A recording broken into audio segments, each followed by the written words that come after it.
It's hard when you wake up in the middle of the night and you relive it. When you wake up drenched in sweat and having night terrors of someone attacking you. I'm happy if I get 2 hours of sleep a night. And because of them breaking my jaw with a plate in it and having 2 head wounds on both sides, you just can't sleep. You move one way, you have a streaking pain, and they gave you these terrible pills that's killing San Francisco, those oxys, and I'm taking them. And that's one of the biggest problems. Tell me about the injuries you sustained. I have a scar going from the back of my head all the way down to the front. I think that was the first hit. The second one was I was raising my head, backing off, and he gave me stitches through here, defending myself. As they hit me, and it went to my cheekbone,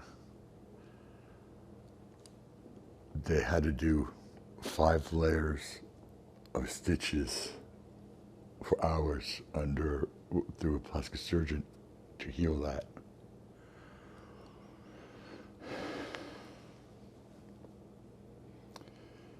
They cracked my jaw from here all the way down, and they put a plate in from here all the way here, and my teeth are so shifted. My mouth feels like it's been ground up by a meat slicer. I think the one that hurts and I can't control is when he hit me from behind when I was running.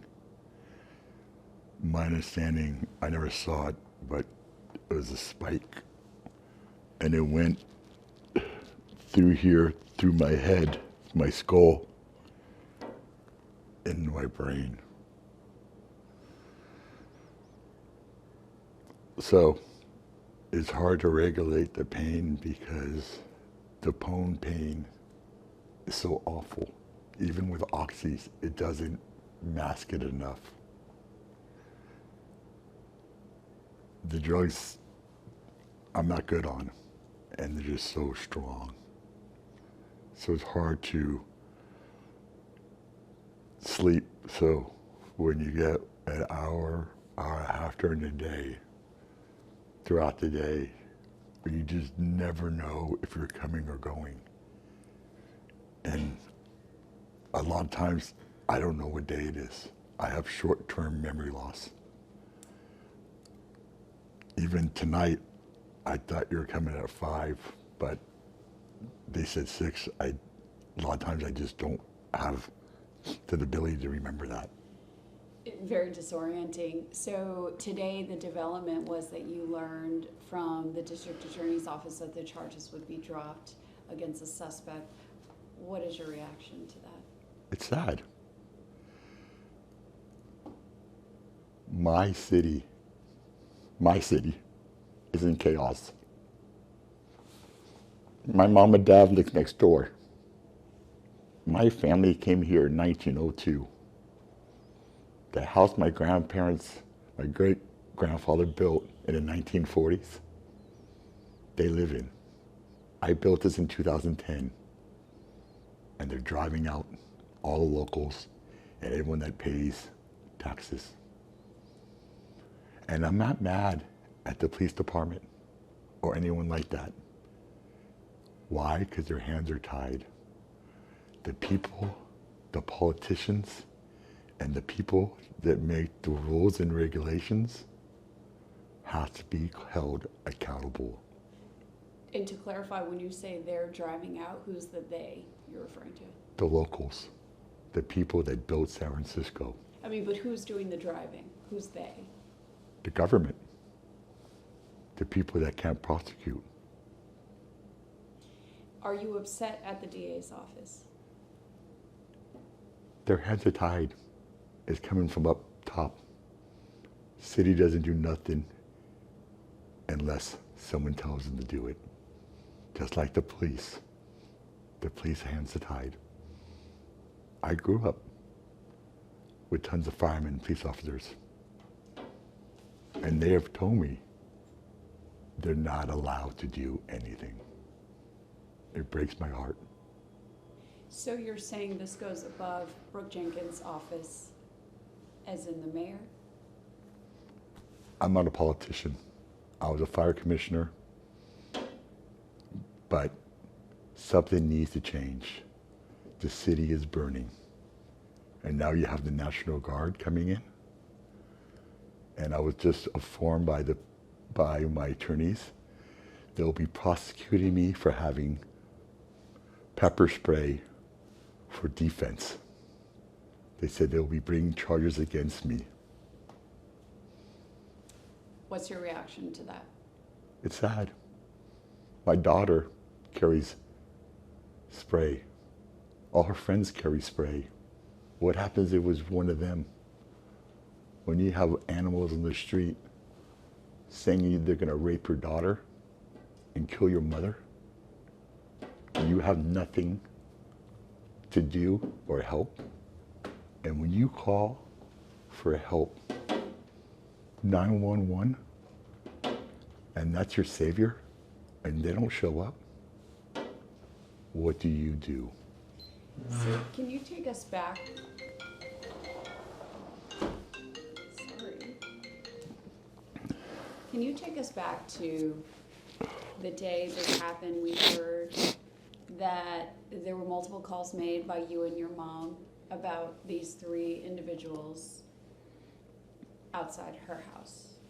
And then what happened? We did interview a witness who saw the suspect with the weapon, saw you with what appeared to be mace, pepper spray. Take us back to that moment. In the morning, when my girlfriend was leaving, my mom called and there was 3 people against her door smoking crack cocaine. The 2 people that I recognized,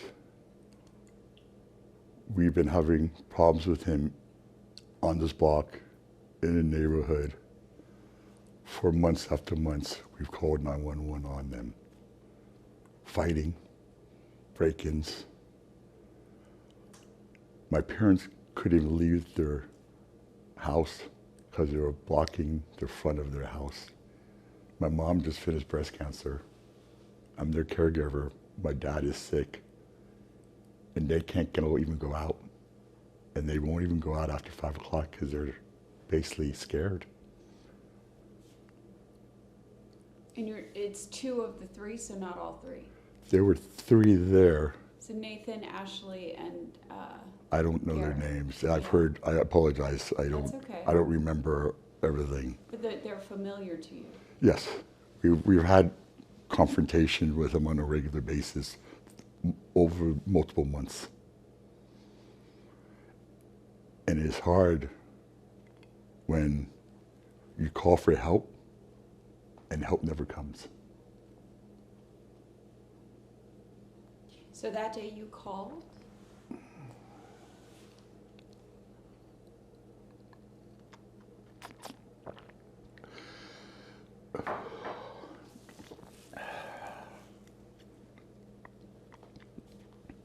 So that day, after calling multiple times, you went out there? I came home, and they were fighting out in the street, and I went out there to try to get them to move on. My kids come stay with me. My son stays with me. We have a daycare around the corner that can hurt somebody. We just had fentanyl at the park from a little kid, 2 years old. One's enough. I didn't go out there to fight anyone. I'm trying to get them down the road. Go to the park. It's 3-on-1. I know odds. I'm 52 years old. I have 2 hip replacements. I'm an old guy. And I could have been a dead guy. Did you have conversation with them? Did you tell them, what did you tell them? They were cussing and swearing at me, and I was on the corner here, and I just said, guys, just leave. We want no problems. Just move on down the road. And then I was moving down there towards the Shelby because they were coming at me. And from that time on, I blacked out. And then my next memory is front of the Shell station, and they're coming at me. And I had to spray my hand, and I was walking backwards. And I don't know how I hit it or what I did wrong, but it sprayed all in my face. And next thing I know, I felt someone hitting me, screaming, "Die, motherfucker, die." As I almost dropped to one knee, I turned around and I started running. And I could feel the blood, and I couldn't see nothing, so much blood coming out of my face and my head. And I took this last hit that put a streak through my whole body. And I looked at, and I thought I was gonna die at that point.